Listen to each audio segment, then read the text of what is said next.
Sawietur warenyem Borgu dewa sidiamahi Diwayonah paracudayat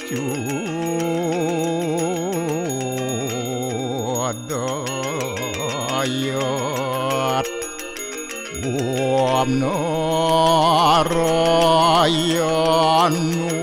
yawidam sarum Yad buatam yastyabawiyam Neskalang niranjan niruya kalpun nirakyata sududewiku narayanu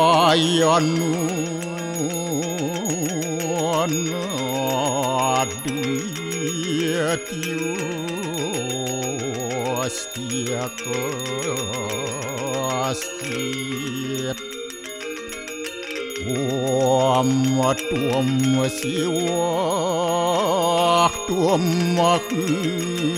dewa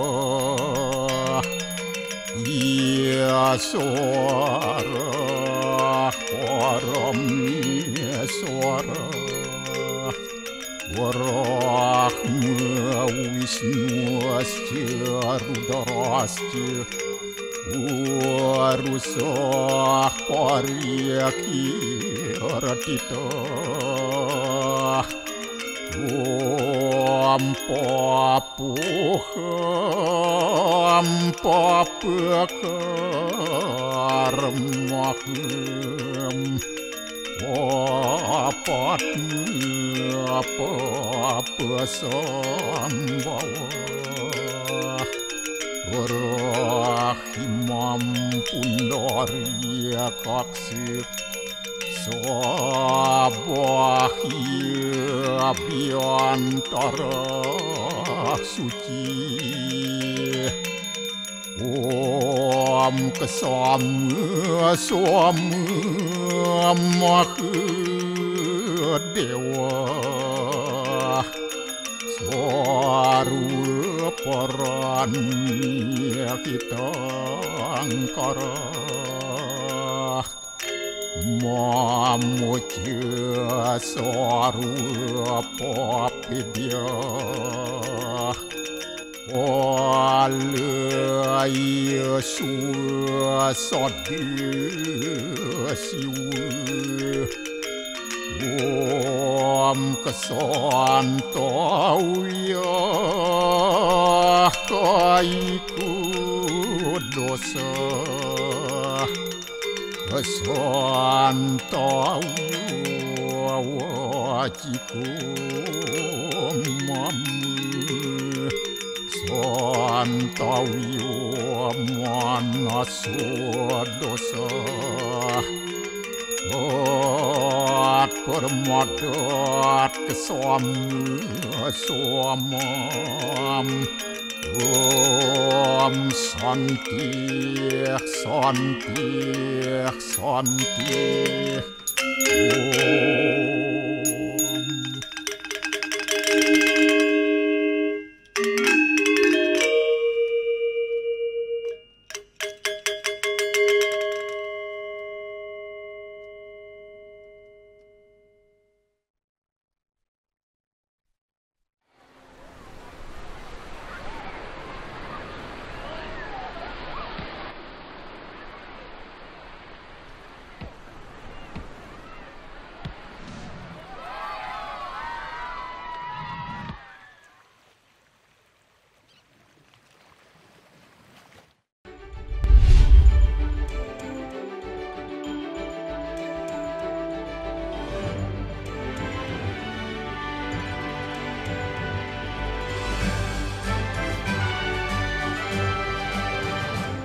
Kuasa hukum Mariana Dangu bantah kliennya melakukan penganiayaan terhadap Baby J untuk memeras ayah kandung Baby J.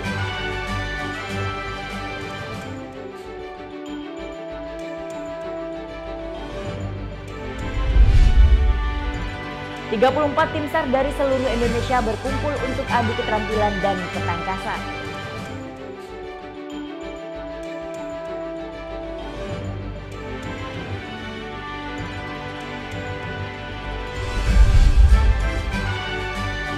Lezatnya berbagai menu brunch ala Italia di Bali.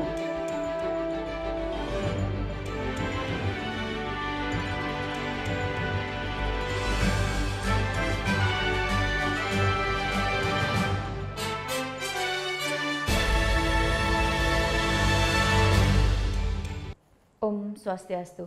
Halo selamat pagi pemirsa, Net Bali kembali hadir menyapa Anda. Selama 1 jam ke depan kami akan membawakan sajian berita terhangat dan inspiratif.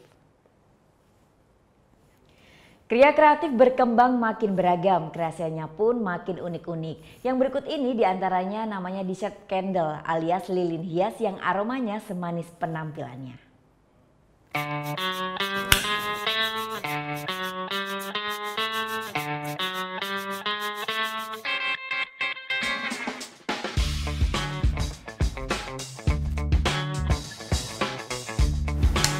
Ini bukan puding dengan topping stroberi di atasnya, melainkan lilin dekorasi yang aromanya menenangkan. Nah, selain ini masih banyak juga dessert-dessert bercahaya lainnya yang nggak kalah cantik. Manis-manis ya. Ada yang menyerupai puding buah segar, kue imut-imut, sampai kue mangkuk yang menggemaskan. Tapi jangan coba-coba dicicipi. Karena ini memang bukan dessert atau hidangan manis sungguhan, melainkan lilin-lilin wangi pernik dekorasi. Lilin-lilin hias ini merupakan kreasi Johanna Tania. Johanna menamai kreasinya Scent and Light. Sesuai namanya, lilin memang tak hanya berwujud dan berpendar indah, tapi juga merebahkan aroma harum lembut yang khas. Melengkapi nuansa alami, perempuan yang juga kerap disapa Jo ini memilih lilin kedelai sebagai material. Lilin kedelai mudah terurai. Bahan ini juga lebih tahan lama dibanding bahan parafin. Lilin dilelehkan perlahan. Untuk meletakkan sumbu, begini tekniknya.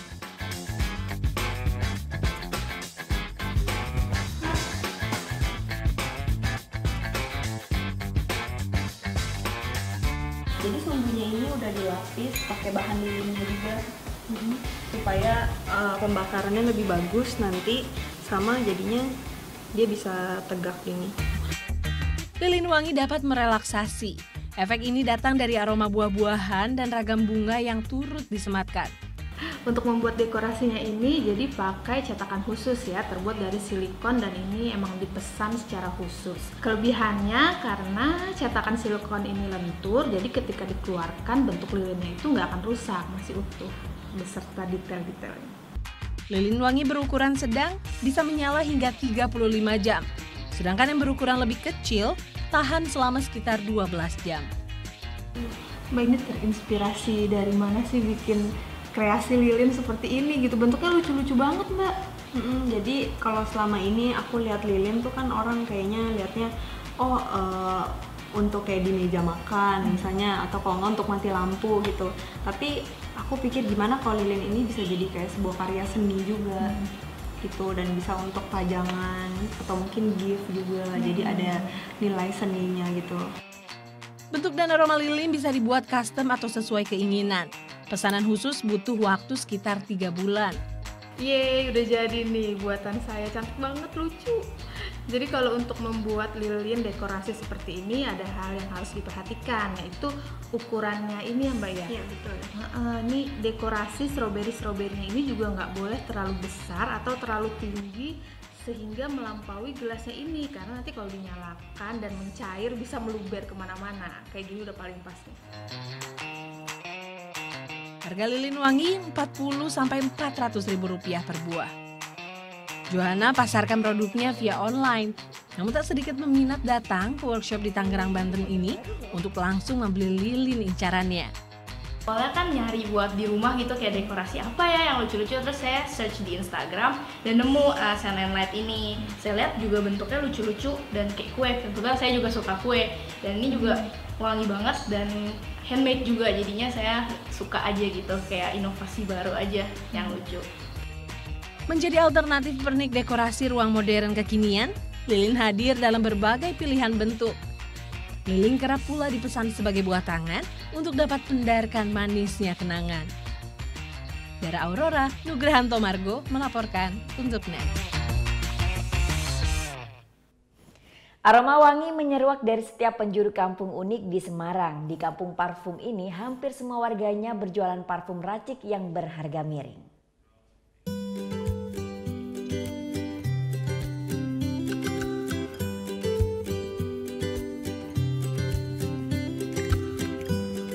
Semerbak aroma wangi menyeruak di Gang Bangun Harjo, Kauman, Kota Semarang.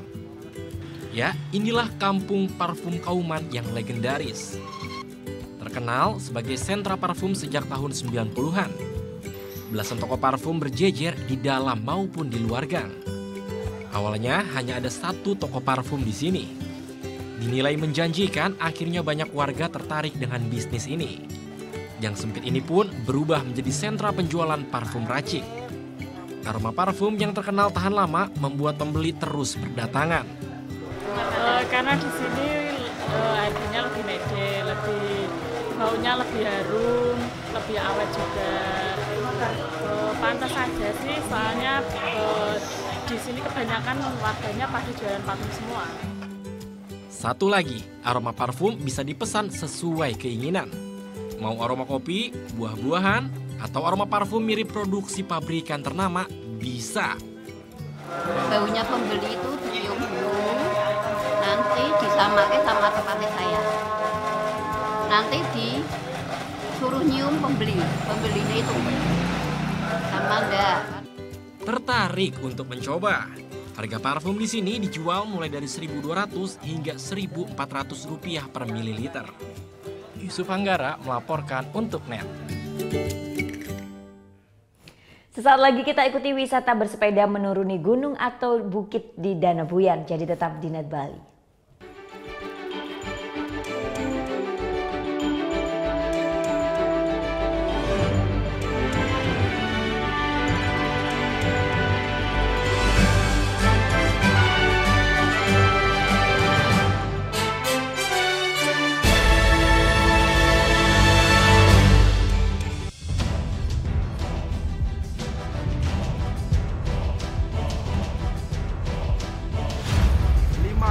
Peringatan bahaya permukaan merah.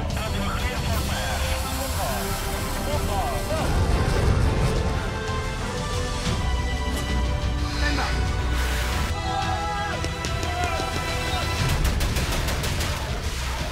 Garuda, setiap Sabtu jam 2 siang, hanya di NET. Awali keceriaan pagi Anda dengan ragam berita terkini. Yes, selamat pagi. Ya, berdasarkan data dari Komnas Perlindungan Anak, kurun waktu 2014 hingga 2015 ada 196 kasus penculikan dan jumlah ini jadi alarm terutama bagi para orang tua untuk waspada. Serta informasi menarik dan inspiratif yang dikemas dengan santai. Untuk menyambut turis muslim dari berbagai negara, ini Korea Selatan hadirkan wisata ramah muslim. Indonesia Morning Show, hanya di NET. Bangun pagi bisa bikin tambah pintar. Barang Andre Hesti bisa. Berbagai inovasi masa kini, seru-seruan di Fun Science. Hingga tips oi-oi. Pagi-pagi hanya di NET. Selamat siang, NET 12 kembali hadir dengan ragam informasi hangat dan menarik. Menyajikan variasi buletin yang berkualitas, berbalut inspirasi dan informasi. Betul sekali, dan kali ini adalah kayu-kayu bekas yang dimanfaatkan menjadi ragam furniture unik dan lucu. Di Cina ada restoran dengan dekorasi ruang makan yang bisa berganti-ganti. Iya, asik banget. Teknologi efek sinar ultraviolet menghadirkan sensasi yang berbeda di restoran ini. Selamat beraktivitas. Untuk menemani aktivitas siang Anda, NET 12. Setiap hari jam 12 siang, hanya di NET.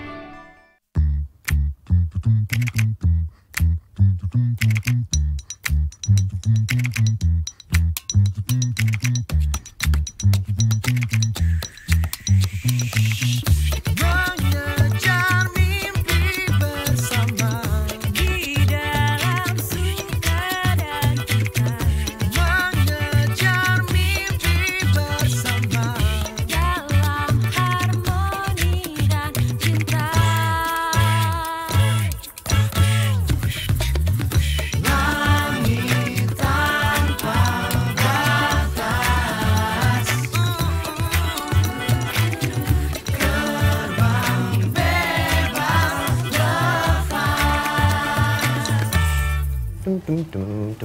Espadeo.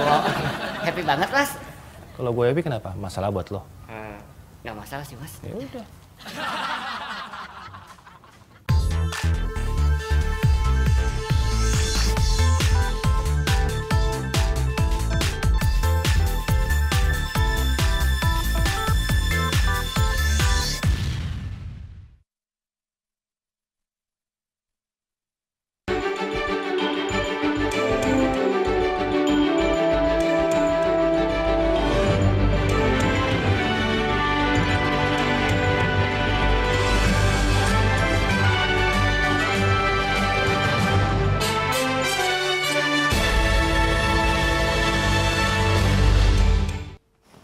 Pulau Dewata Bali punya banyak sekali pilihan wisata. Selain wisata pantai, bersepeda menuruni gunung atau bukit menjadi pilihan wisata baru yang menarik di Danau Buyan.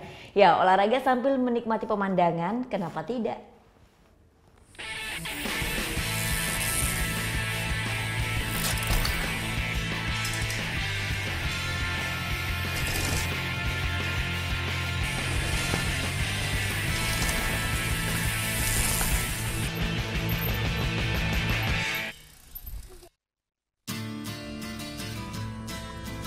Kawasan Bedugul di Bali selalu menyimpan sejuta pesona yang tak akan membuat turis bosan. Tawarkan kesejukan khas hutan tropis, kita bisa menikmati udara segar dan juga danau indah yang ada di sini, yaitu Danau Buyan. Berjarak sekitar 55 km dari Denpasar, kali ini saya akan mencoba wisata berbeda yang dapat memacu adrenalin saya. Ya, saya akan menjajal olahraga downhill sambil menikmati indahnya alam Danau Buyan. Downhill memang termasuk olahraga berisiko. Oleh karena itu, perlengkapan keselamatan menjadi barang wajib. Mulai dari pengaman lutut, siku, dan helm. Sepeda yang sesuai dengan ukuran dan berat badan juga menjadi hal yang harus diperhatikan. Anda bisa membawa sepeda Anda sendiri atau menyewa di salah satu tur operator yang ada di sini. Sepeda beres, perlengkapan keselamatan komplit, saatnya menuju ke lintasan. Butuh waktu 10 menit untuk mencapai trek yang berada di atas gunung dengan menggunakan mobil.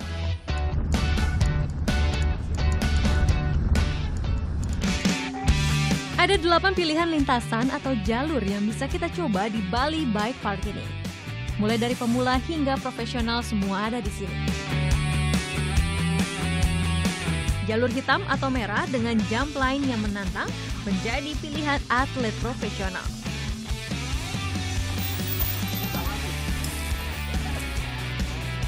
Nah, sebagai pemula, trek biru menjadi pilihan saya. Selain itu, ada pula pemandu yang akan memberikan arahan dan juga membantu selama perjalanan.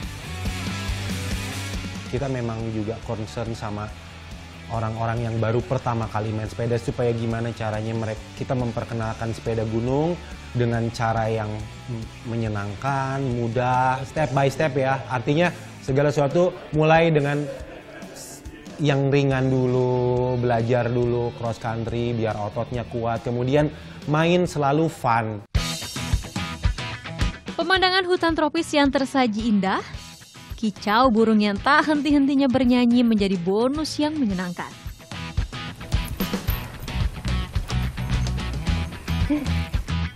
Ya, ternyata di jalur berwarna biru untuk pemula ini pun ada beberapa trek yang agak menantang seperti yang baru saya coba tadi. Tetapi yang perlu diingat adalah kita harus merem sedikit, lalu mengikuti flow dari alurnya dan membukukan badan agar lebih seimbang. Sekarang saya bakal lanjut lagi mencari tantangan yang lainnya. Yuk! Satu lintasan hanya berjarak sekitar 1,2 hingga 1,4 km saja. Butuh waktu sekitar 10 menit hingga berhasil keluar hutan. Pemandangan elok dan memikat mata langsung terhampar saat kita keluar dari hutan. Bali Bike Park adalah bike park pertama di Indonesia. Dibuka pertama kali tahun 2015 lalu, tempat ini mulai dikenal via online. Sayangnya, belum banyak komunitas sepeda Indonesia yang datang dan menjajal kemampuan di trek ini. Wisatawan asing asal Eropa, Kanada, dan Amerika malah menjadi pelanggan kawasan wisata adrenalin satu ini. Yeah, the shape is perfect, so we just enjoy and yeah, we meet many friends, so all together it's very good. Untuk menikmati semua pilihan wisata, kita cukup merogoh kocek sebesar Rp800.000, sudah termasuk sewa sepeda dan perlengkapannya.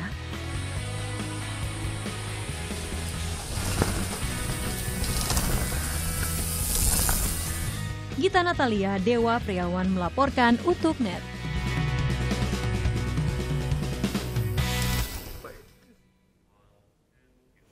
Para petani di 5 lereng gunung Kabupaten Magelang menggelar pagelaran seni namanya Festival 5 Gunung. Di festival ini digelar beragam pagelaran seni dan budaya bersumber dari alam. Meriah, semarak, penuh sukacita dan keindahan. Seperti inilah suasana Festival 5 Gunung yang digelar berbagai komunitas seniman petani Kabupaten Magelang Minggu siang. Beragam pagelaran, tarian-tarian tradisional, hingga tarian kontemporer, melenggang cantik ikuti irama lagu. Semakin indah karena kostum para seniman adalah perpaduan hasil alam, termasuk di halaman panggung yang terbuat dari limbah-limbah hasil pertanian. Festival 5 Gunung ini digelar setiap setahun sekali, sebagai hajat pesta seni para seniman dari berbagai komunitas kesenian tradisional di 5 gunung Kabupaten Magelang, yakni Merapi, Merbabu, Sumbing, Menoreh, dan Andong.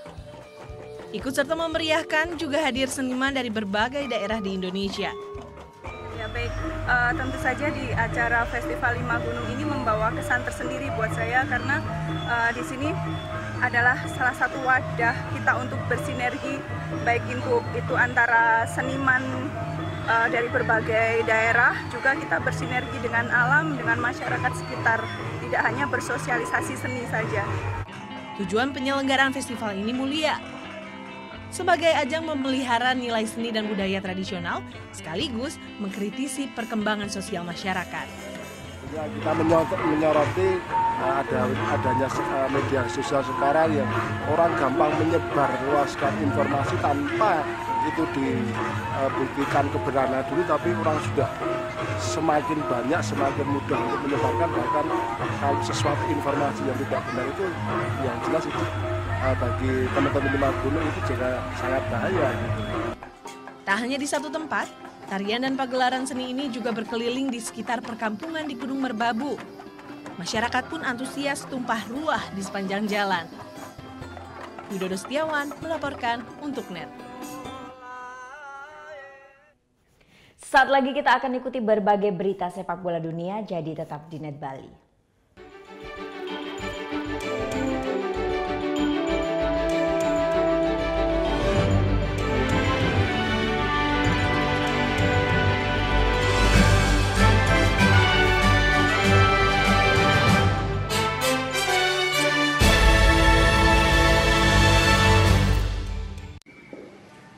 Bagaimana anak-anak? Ada yang tahu? Gosip Indonesia.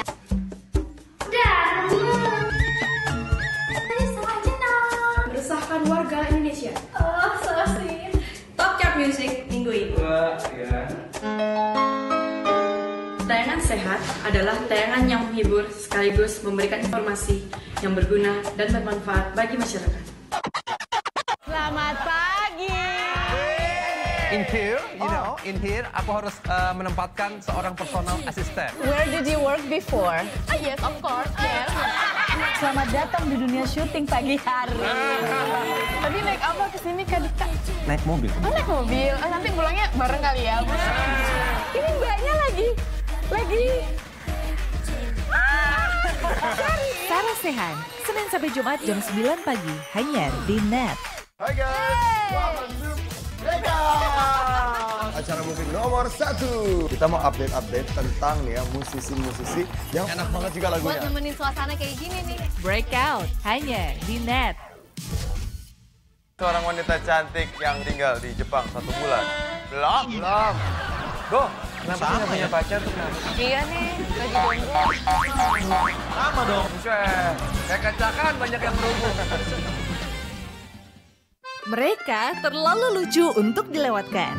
Masa? Obrolannya terlalu seru untuk diabaikan. Nang kebetulan juga usaha. Nggak ditanya. Nggak ditanya. Ya nggak apa-apa. Yang terheboh ada di sini. Semua yang terbaik hanya untuk Anda. Betul. Nanya dulu. Siapa yang nanya? Best of Ini Talk Show.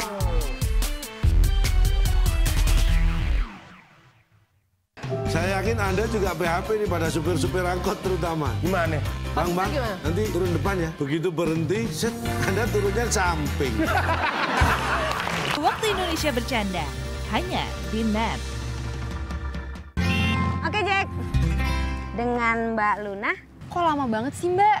Tadi saya sempat istirahat dulu sebentar, pinggang saya rada encok. Encok? Emangnya hari ini Mbak berapa orderan? 073, nomor antrian 0. Nomor antrian 073? Saya. Dimanapun kamu bisa nonton Oke Jack dan program-program net favoritmu di Zulu.id. Download aplikasinya sekarang. Temukan inspirasi dalam berbagi ide fantastis. Kita mengambil beberapa bagian-bagian dari jalanan di kota New York. Awalnya rumah ini rumah tinggal. Aku rubah sedikit konsepnya jadi studio. Aku buat seperti lounge juga, jadi kita bisa kumpul-kumpul bareng. Tuangkan dalam karya dan wujudkan kreasimu. Desain, Sabtu jam 9:30 pagi hanya di NET.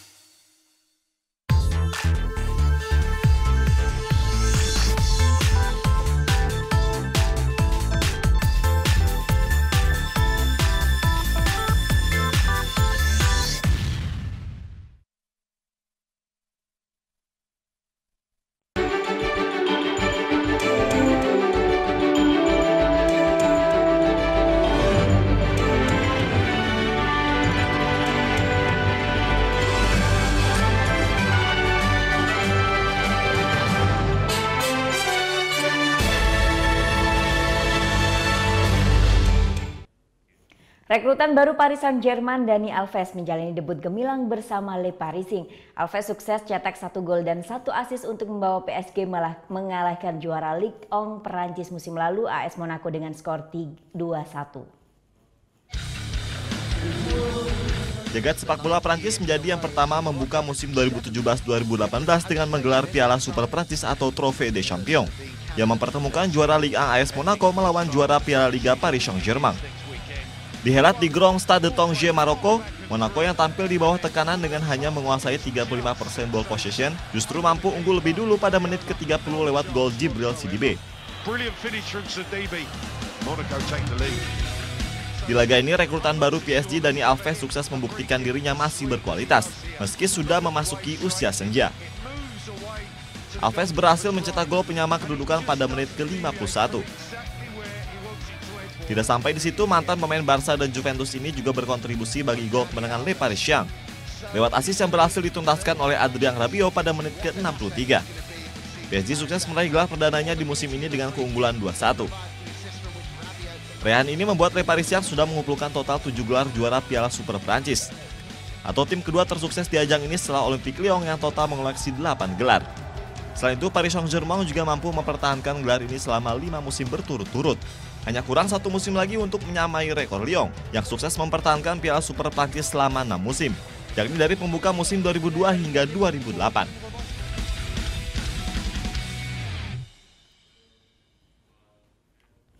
Kalau Pep Guardiola hobi beli pemain-pemain mahal, nah hal sebaliknya justru terjadi di klub juara Liga Prancis musim lalu AS Monaco. Klub milik milioner asal Rusia Dmitry Rybolovlev ini justru raih keuntungan besar di bursa transfer usai jual pemain-pemain bintangnya dengan harga tinggi. AS Monaco raih keuntungan besar di bursa transfer musim panas tahun ini. Keberhasilan mereka akhiri dominasi PSG dengan tampil sebagai kampion Liga membuat pemain-pemain Los Monegasque laris manis jadi incaran klub besar Eropa. Yang paling anyar mahar sebesar 57,5 juta euro atau hampir senilai 900 miliar rupiah harus dikeluarkan Manchester City demi mendatangkan Benjamin Mendy ke Etihad Stadium. Mendy pun menyusul mantan rekannya di AS Monaco Bernardo Silva yang telah lebih dulu menyeberang ke kubu Manchester Biru dengan nilai transfer sebesar 50 juta euro atau sekitar 782 miliar rupiah. Sementara mantan pilihan mereka di lini tengah Tiemoue Bakayoko juga memilih hengkang dengan bergabung bersama juara Liga Inggris Chelsea. Demi datangkan pemain asal Prancis tersebut, The Blues harus keluarkan uang sebesar 45 juta euro atau sekitar 704 miliar rupiah. Selain ketiganya, AS Monaco juga menjual beberapa pemainnya ke klub lain, yaitu Valère Germain ke Marseille dengan mahar 8 juta euro, Abdou Diallo ke Mainz dengan harga 5 juta euro, Nabil Dirar ke Fenerbahce senilai 4,5 juta euro, dan Corentin Jeong ke Toulouse dengan harga 3,5 juta euro. Secara keseluruhan, AS Monaco telah kantongi uang transfer sebesar 173,5 juta euro atau sekitar 2,7 triliun rupiah. Jumlah ini masih berpeluang untuk berlipat ganda andai mereka sepakati tawaran Madrid senilai 180 juta euro untuk datangkan Kylian Mbappe. 3 tahun lalu mereka hanya mengeluarkan uang 15 juta euro untuk datangkan Bernardo Silva, serta 8 juta euro untuk Bakayoko. Sementara di musim lalu mereka membeli Mendy hanya dengan harga sebesar 8 juta euro. Keuntungan besar AS Monaco dari penjualan pemain mereka ini bukanlah kali pertama. Sebelumnya mereka telah kantongi 180 juta euro atau sekitar 2,8 triliun rupiah.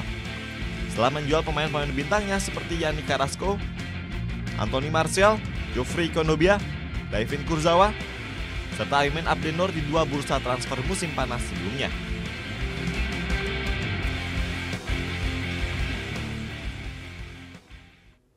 Beralih ke AS Roma, terkenal sebagai guru transfer pemain muda, Direktur Teknik AS Roma Monchi justru melanggar kebiasaannya dalam hal perekrutan pemain.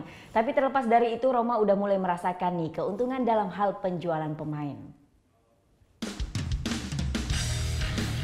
Demi perkuat tim di musim baru, AS Roma tunjuk Ramon Rodriguez Fardejo atau yang lebih dikenal dengan Monchi sebagai Direktur Olahraga Serigala Ibu Kota. Terpilihnya Monchi menggantikan Walter Sabatini dikenal karena reputasinya yang mampu menarik talenta-talenta muda dalam dunia sirkuit bundar untuk berseragam Il Gallo Rossi. Talenta muda ini nantinya bakal dipoles dari bintang dan memiliki nilai jual tinggi. Tapi baru 3 bulan bergabung bersama Roma, pria 48 tahun ini sudah melanggar kebiasaan yang ia lakukan dalam manuver pembelian pemain bagi Lupi. Baru-baru ini Roma merekrut satu pemain yang cukup mahal, Grégoire Devrel dari Sassuolo ke klub ibu kota. Formula peminjaman dan opsi permanen di akhir musim jadi kesepakatan kedua belah pihak. Total harga Devrel dibanderol sekitar 23 juta euro atau setara 365 miliar rupiah dan diikat hingga tahun 2022 mendatang. Tentunya harga yang disepakati bukan gaya Direktur Olahraga Roma ini. Padahal menilik track rekor sang maestro transfer saat mengabdi di Sevilla, paling mahal ia hanya menghamburkan dana sebesar 15 juta euro atau sebesar 232 miliar rupiah untuk hanya membeli satu pemain, yaitu Alvaro Negredo dari Real Madrid. Pembelian Devrel ini jadi rekor termahal Monchi dalam hal mendatangkan pemain.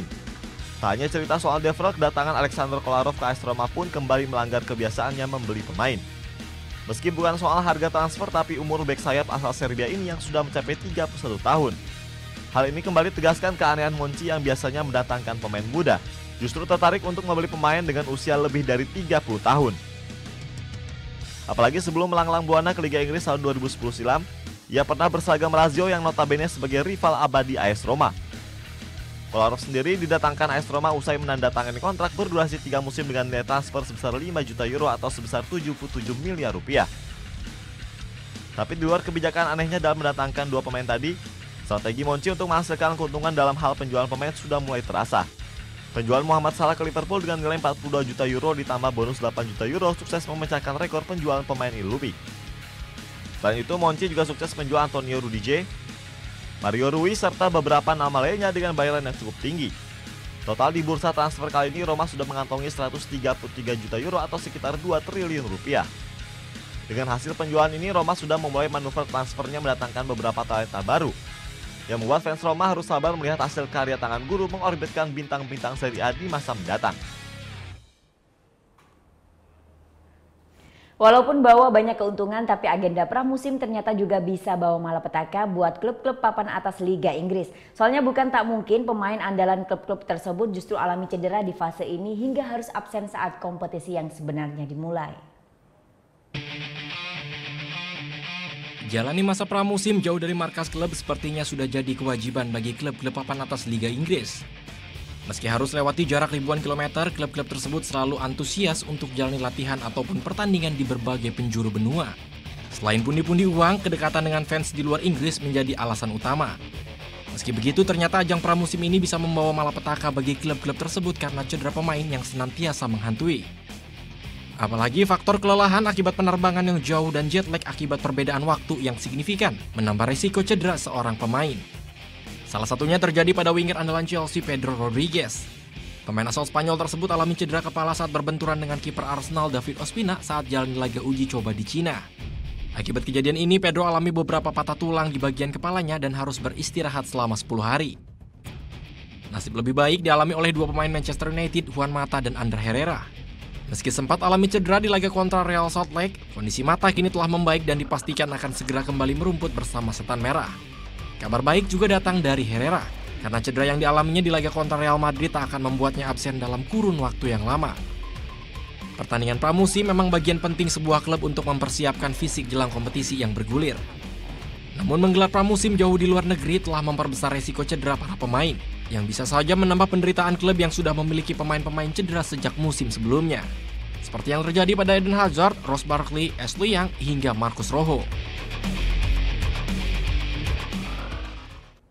Kuasa hukum Mariana Dangu bantah kliennya melakukan penganiayaan terhadap Baby J untuk memeras ayah kandung Baby J. Tunggu saat lagi tetap di Net Bali.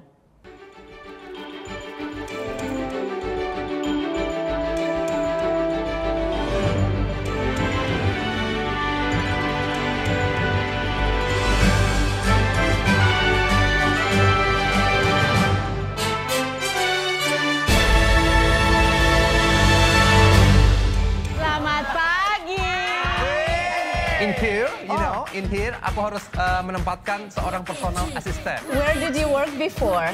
Yes, of course. Yes. Selamat datang di dunia syuting pagi hari.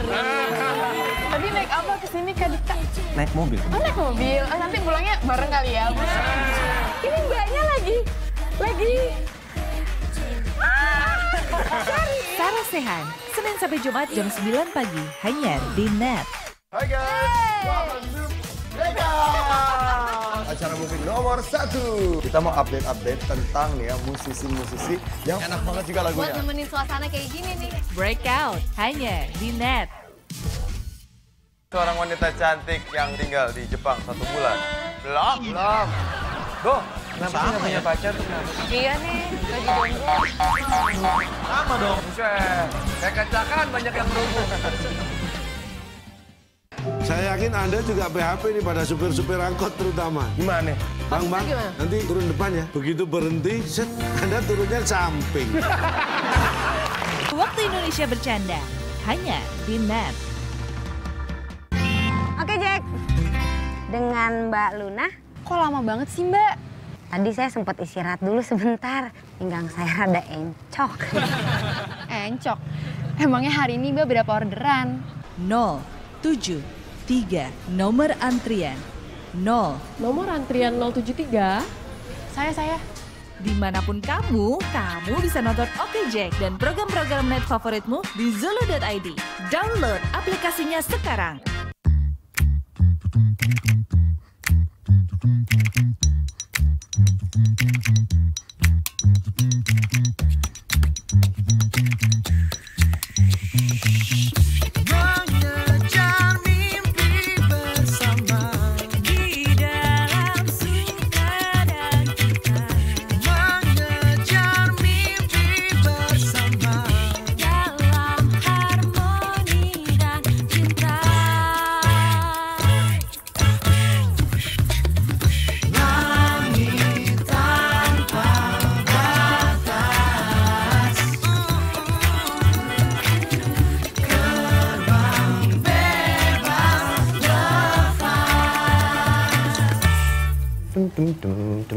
Esmadeo. Happy banget, Mas. Kalau gue happy kenapa? Masalah buat lo? Nggak masalah sih, Mas. Ya udah.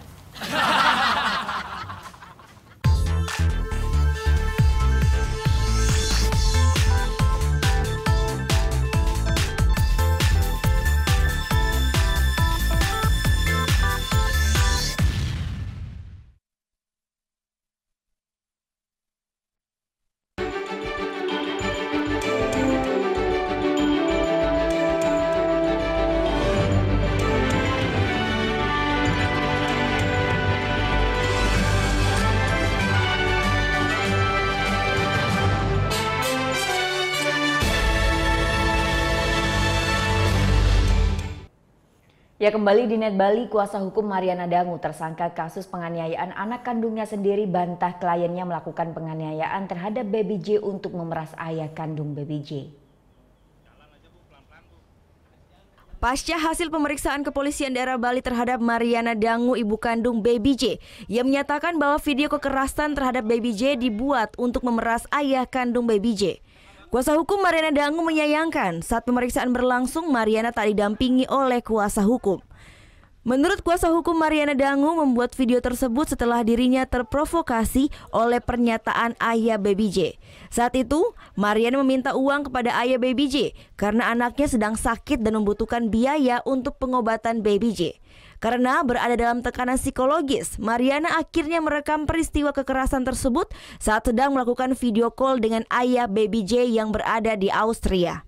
Sebenarnya Mary ini tidak memeras karena dia wajar meminta kepada Otmar untuk memberikan biaya kepada Jack untuk biaya pengobatan Jack yang saat itu sedang sakit. Dan itu hal wajar. Wajar karena Otmar merupakan ayah biologisnya Jack. Jadi kalau dikatakan Mary ini melakukan pemerasan, sangat tidak mungkin. Menurut pengakuan Mariana, sejak dirinya berhubungan dengan Otmar Daniel, ayah kandung Baby J, hingga memiliki anak, dirinya sudah 8 kali dikirimi uang dan itu pun tak rutin. Sementara kuasa hukum Otmar Daniel menampik keterangan Mariana. Menurutnya, kliennya sudah cukup rutin mengirimkan uang dan kliennya pun tak pernah merasa diperas. Dia memberikan bekal kepada Mary, dan bayinya. Sehingga kalau itu dikatakan bahwa dia tidak membekali Mary dan bayinya, saya rasa tidak benar. Kalau ada beberapa hal tertentu di mana dia terlambat untuk memberikan bekal, ya itu bisa terjadi. Rencananya hari ini penyidik akan melakukan pemeriksaan lebih lanjut terhadap tersangka Mariana Dangu. Surya Sanjaya melaporkan untuk Net. Korupsi sebesar 6,2 miliar rupiah pengadaan alat kesehatan di RSUD Badung, seorang oknum PNS ditetapkan sebagai tersangka. Subdit 3 Tipikor Ditreskrimsus Polda Bali juga menetapkan 1 tersangka dari pihak pemenang tender. Oknum pegawai negeri sipil yang menjabat sebagai Kepala Unit Layanan Pengadaan di Dinas Keluarga Berencana Kabupaten Badung, Iketut, ditetapkan sebagai tersangka kasus korupsi senilai 6,2 miliar rupiah. Mega proyek ini meliputi pengadaan alat kesehatan di RSUD Badung serta kendaraan khusus pada tahun anggaran 2013 lalu. Tersangka terbukti melakukan manipulasi harga setiap jenis barang. Untuk melancarkan aksinya, tersangka Ketut bekerja sama dengan tersangka MYK selaku pemilik perusahaan PT MMI. MYK meminjamkan perusahaan miliknya sebagai peserta lelang dengan kesepakatan pemberian kompensasi dalam pengadaan alat kesehatan. Proses pengadaan yang tidak dilakukan secara sah, ya, kemudian terhadap keuntungan juga diperoleh dengan tidak sah, sehingga ada indikasi kerugian 6,2 miliar. Kita sudah tracing aliran keuangan, termasuk PT MMI juga menerima aliran keuangan atas keuntungan sebesar 250 juta. Polisi masih mengembangkan kasus korupsi ini dengan melakukan penyidikan terhadap seorang dokter berinisial N. Kedua tersangka belum ditahan oleh pihak berwajib karena dinilai kooperatif dalam pemeriksaan. Mereka dikenakan pasal berlapis tentang tindak pidana korupsi dengan ancaman minimal 4 tahun penjara dan maksimal 20 tahun penjara. Surya Sanjaya melaporkan untuk Net.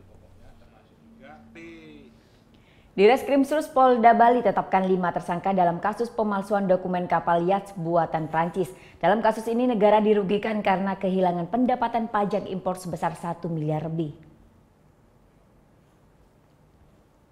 Kasus pemalsuan dokumen impor kapal jenis yacht buatan Prancis yang sudah bergulir sejak Juni 2016 memasuki babak baru. Direskrimsus Polda Bali menetapkan 5 orang tersangka dalam kasus korupsi senilai 1 miliar lebih ini. Kelima orang tersangka tersebut merupakan oknum pegawai negeri sipil di Kantor Kesah Bandaran dan Otoritas Pelabuhan Benoa dan Banyuwangi. Mereka berperan serta dalam upaya pemalsuan dokumen impor kapal pada Januari 2016. Oknum PNS tersebut berinisial HA dan JES, sedangkan pelaku lain RP selaku pihak agen serta 2 orang nakoda kapal AW dan AR terbukti bersekongkol untuk memanipulasi terbitnya dokumen kapal Dream Bali yang tidak sesuai fakta. Kapal Dream Bali merupakan kapal yang dibeli dari Perancis, namun dalam dokumen yang diterbitkan kapal Dream Bali seolah-olah dibuat di Indonesia. Untuk memperlancar proses pengurusan dokumen tersebut, pemilik kapal menyerahkan senilai ratusan juta rupiah atas permintaan sebuah agen yang membantu mengurusi dokumen kapal. Mereka menerima aliran keuangan untuk kepentingan diri sendiri, ya, memperkaya diri sendiri, yang mana dari peristiwa ini ya, jadi ada uang yang sudah 300 juta masuk untuk proses kapal ini. Dari uang 300 juta ini, 2 tersangka menikmati hasil kejahatan. Dan beberapa sudah ada yang mengembalikan, kita sita sebagai barang bukti. Dalam kasus ini negara dirugikan miliaran rupiah karena tidak ada pemasukan dari pendapatan pajak impor kapal. Izin kapal Dream Bali yang masuk ke Indonesia seharusnya melalui kepabeanan dan wajib membayar sesuai dengan pajak impor barang. Tersangka dijerat dengan pasal berlapis dengan ancaman hukuman minimal 1 tahun penjara. Surya Sanjaya melaporkan untuk NET. Akibat cuaca yang tak menentu, produksi garam di Tejakula Buleleng menurun drastis hingga 50%. Para petani pun mengalami kerugian karena hasil panen yang tak seimbang dengan biaya produksi. Sejumlah petani garam di Bali, Desa Tejakula Buleleng, mengeluhkan hasil produksi garam dalam 1 tahun belakangan ini. Menurunnya hasil produksi garam Bali di desa ini dipengaruhi oleh cuaca yang tak menentu sejak akhir tahun 2016 lalu. Penurunan produksi dirasakan petani mencapai 50% karena pengolahan garam yang masih tradisional membutuhkan waktu yang cukup lama untuk menghasilkan garam yang berkualitas. Seringnya turun hujan membuat pengolahan garam ini sering mengalami gagal panen. Meskipun adanya kenaikan harga garam dari petani sebesar Rp5.000 per kilogramnya, kenaikan ini juga tak menutupi biaya produksi yang lebih besar dibanding hasil panen. Sangat menurun, penghasilan sangat menurun karena pengaruh cuaca. Nggak nentu ya cuacanya? Cuaca nggak nentu, sampai hujan cuacanya itu. Kalau cuma mendung aja sudah menjadi penyebab itu, apalagi hujan. Tapi panennya itu setiap 2 hari sekali. Ya kalau musimnya normal itu bisa sampai 40 kilo. Semakin menurunnya panen garam akibat cuaca buruk, banyak petani garam di wilayah timur Buleleng ini mulai beralih menjadi buruh serta nelayan. Putu Wijana melaporkan untuk NET. National Surf Challenge ke-6 digelar di Pulau Bali selama 3 hari. 34 tim SAR dari seluruh Indonesia berkumpul untuk adu keterampilan dan ketangkasan.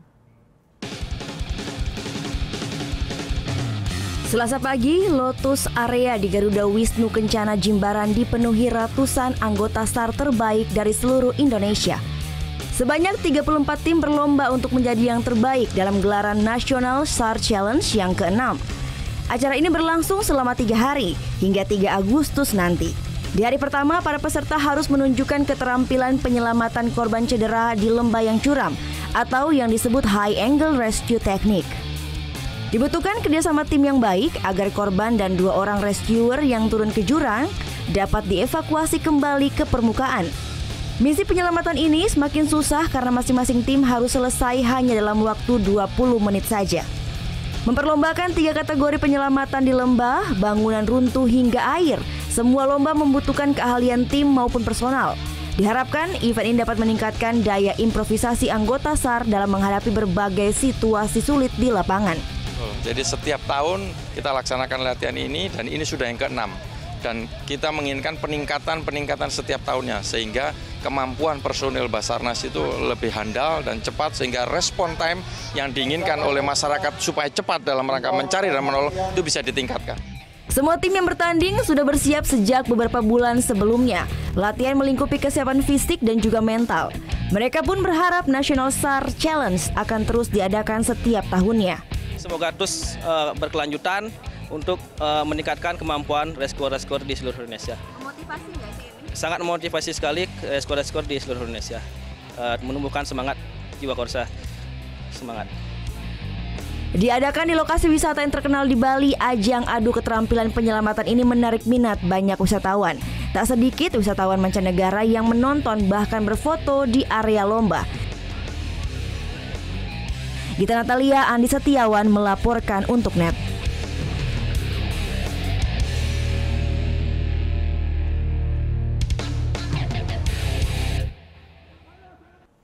Sesaat lagi kita menikmati menu brunch ala Italia di Pulau Dewata, Bali. Jadi tetap di Net Bali.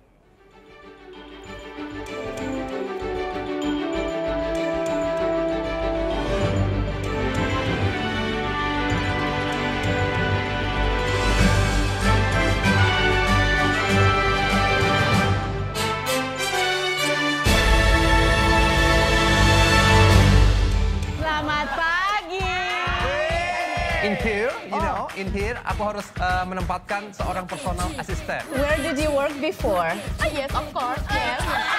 Selamat datang di dunia syuting pagi hari. Tadi naik apa kesini Kak Dika? Naik mobil. Oh naik mobil. Oh, nanti pulangnya bareng kali ya. Ini mbaknya lagi. Sarah Sehan, Senin sampai Jumat jam 9 pagi, hanya di Net. Hai guys, welcome to acara musik nomor 1. Kita mau update tentang ya musisi-musisi yang enak banget juga lagunya. Buat nemenin suasana kayak gini nih. Breakout, hanya di Net. Seorang wanita cantik yang tinggal di Jepang 1 bulan. Belum. Go. Kenapa nggak punya pacar tuh kenapa? Iya nih, lagi jomblo. Sama dong. Buset. Kayak kacakan banyak yang berhubung. Saya yakin Anda juga PHP nih pada supir-supir angkot terutama. Gimana? Bang, nanti turun depan ya. Begitu berhenti, set, Anda turunnya samping. Waktu Indonesia bercanda, hanya di Net. Oke Jack, dengan Mbak Luna. Kok lama banget sih Mbak? Tadi saya sempat istirahat dulu sebentar, pinggang saya rada encok. Encok? Emangnya hari ini Mbak berapa orderan? 073, nomor antrian 0. Nomor antrian 073? Saya. Dimanapun kamu bisa nonton Oke Jack dan program-program Net favoritmu di Zulu.id. Download aplikasinya sekarang.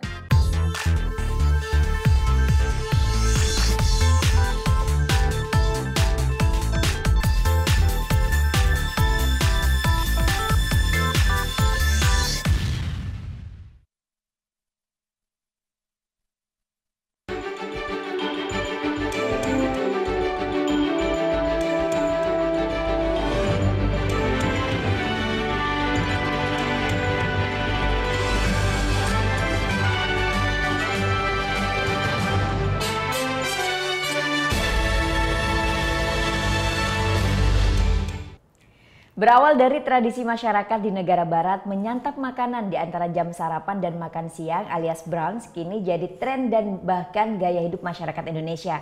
Nah sekarang kita intip nih menu brunch ala Italia di Pulau Dewata, Bali dan ada Gita Natalia yang akan kasih rekomendasinya.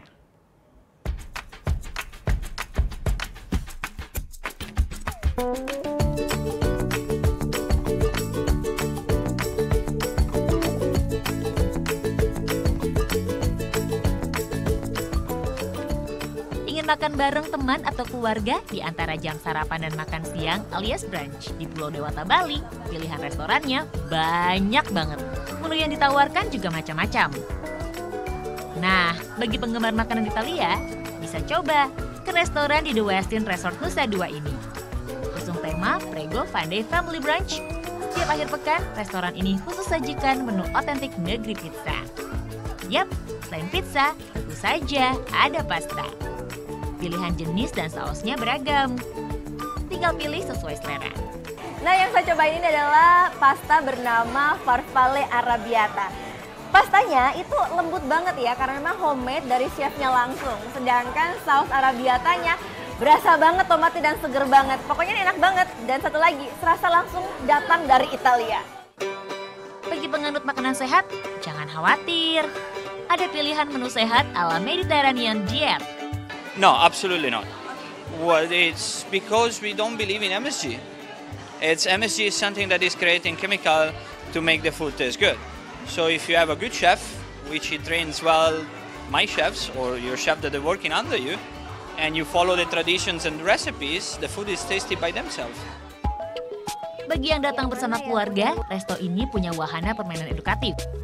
Si kecil bisa belajar peduli lingkungan lewat daur ulang, belajar membuat layang-layang, hingga hingga seru-seruan main tarik tambang.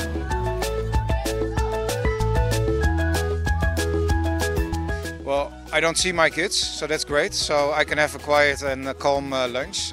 So I think the kids are being taken care of by the staff right now. Untuk menikmati brunch di restoran ini, siapkan kocek Rp360.000 per orang.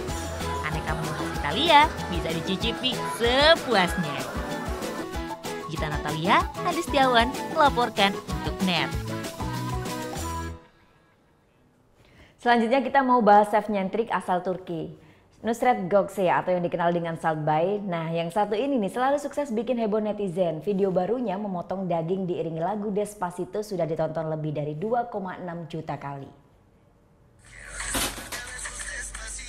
Nusret Gökçe alias Salt Bae kembali beraksi. Ditemani lagu Despacito, chef nyentrik asal Turki ini unjuk aksi memotong daging sambil bergoyang.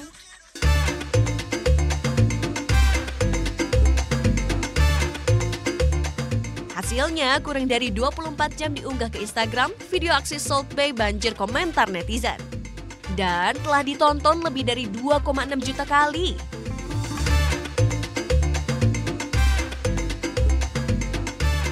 Sosok chef Nusret Gökçe populer karena aksi memasaknya yang unik. Terutama saat ia menaburkan garam ke stik andalannya. Flamboyan dan menghibur hingga ia dijuluki Salt Bae. Akun chef Nusret Gökçe diikuti 8,5 juta orang. Tak sedikit foto dan video yang ia unggah ke media sosial menjadi viral. Bisnis resto stiknya pun ikut menanjak. Tak hanya ada di Turki dan Abu Dhabi, ia juga segera membuka resto stik dan burger di New York dan London. Ya, informasi tadi sekaligus mengakhiri Net Bali hari ini. Kini Anda dapat mengakses NetZ, portal berita referensi Anda di www.netz.id. Dan saksikan kembali tayangan hari ini di YouTube channel kami www.youtube.com/netbali. Tentunya jangan lupa subscribe. Saya Ferazian Via, matur suksma dan selamat beraktivitas. Om Santi Santi Santi Om. I've been hearing symphonies. Before all I heard was silence. A rhapsody for you and me. And every melody is timeless. Life was stringing me along. Then you came and you cut me loose. Was solo singing on my own. Now I can't find the key without you. And now your song is on repeat, and I'm dancing on to your heartbeat. And when you're gone, I'm feeling complete. So if you want the truth, I just wanna be part of your symphony. will you hold me tight and not let go? Symphony. Like a love song on the radio. Will you hold me tight and not let go? Sorry if it's all too much. Every day you're here, I'm healing. And I was running out of luck. I never thought I'd